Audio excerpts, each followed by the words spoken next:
আসসালামু আলাইকুম। চলে আসলাম আপনাদের মাঝে একটা নতুন ভিডিও নিয়ে। ভিডিওটা আমি আমার মাকে দেখতে গিয়েছিলাম সেই সময় করা, তো আমি ভিডিওটা ভালোভাবে করতে পারিনি, সামান্য একটু মাঝখানে করেছিলাম। আমি আমার বড় ভাইয়ের বাসায় গেছি, বড় ভাইয়ের সাথে আমার মাকে দেখতে যাই। আমার বড় ভাইয়ের 3 ছেলে মেয়ে আমার সাথে গিয়েছে। এটা হচ্ছে ঢাকা নারায়ণগঞ্জ চিটাং রোডের ওইখানে, তা আশেপাশে শহর, মাঝখানে একটু গ্রাম। আমরা হাইটে যাইতেছি, তো রাত্রের বেলা সুন্দর, আশেপাশে সবুজ গাছ, তারপর হচ্ছে মাঝখানে একটা ঝিল, চারোদিকে বড় বড় বিল্ডিং, তার মাঝে একটা ঝিল। একটা বিড়াল দেখতে পাই, বিড়ালের চোখে লাইটের আলো জ্বলতেছে। তো আমি নতুন, তো মোবাইল ভালো করে ধরে ভিডিও করতে পারি না, ভিডিওটাও সুন্দর করে করতে পারি না, তাই আপনাদের ভালোভাবে দেখাইতে পারি না, বারবার হয়। তো আপনারা পাশে থাকলে আমি শিখে যাব ভিডিও করা, কারণ আপনাদের সাপোর্ট পাইলে নতুন নতুন ভিডিও নিয়ে আসবো। ভিডিও দেখছেন কত বড় বড় বিল্ডিং পাশে, অথচ মাঝখানে একটা ঝিল, এটার ভিতরে প্রচুর মাছ। তো আমি যখন ভিডিও করতে যাই তখন এই মাছগুলি চলে যায়, ঠিক মতো দেখাইতে পারতেছিলাম না রাত্রে অন্ধকারের কারণে। তো আমি চেষ্টা করতেছি মাছগুলি দেখানোর জন্য আপনাদের।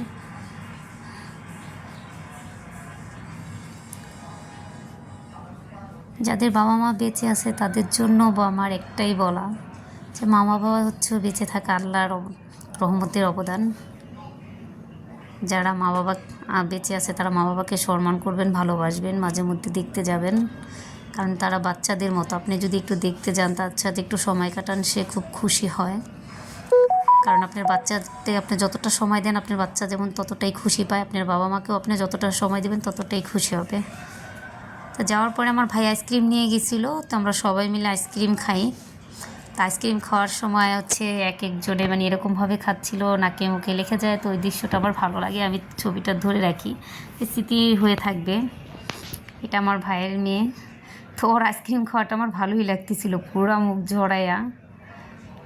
তো পাশে আমার মা বসা, আমার মাও আইসক্রিম খাচ্ছে, সাথে আমার বোনের 2টা মেয়ে।